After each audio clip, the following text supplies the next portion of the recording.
L'Épître de Jacques, chapitre 3.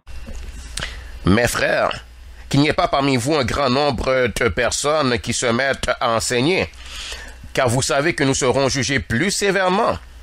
Nous bronchons tous de plusieurs manières.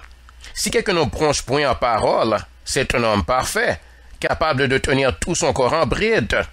Si nous mettons le mort dans la bouche des chevaux pour qu'ils nous obéissent, nous dirigeons aussi leur corps tout entier. Voici, même les navires qui sont si grands et que poussent des vents impétueux sont dirigés par un très petit gouvernail, au gré du pilote. De même, la langue est un petit membre et elle se vante de grandes choses.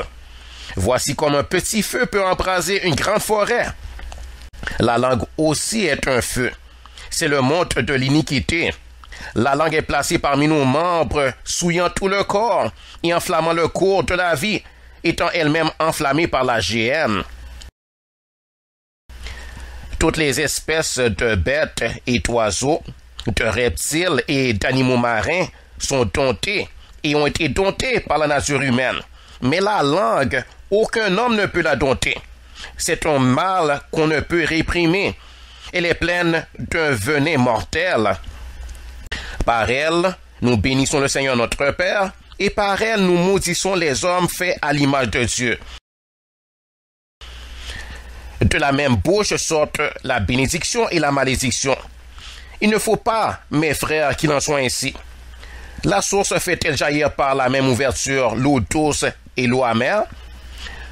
Un figuier, mes frères, peut-il produire des olives ou une vigne des figues?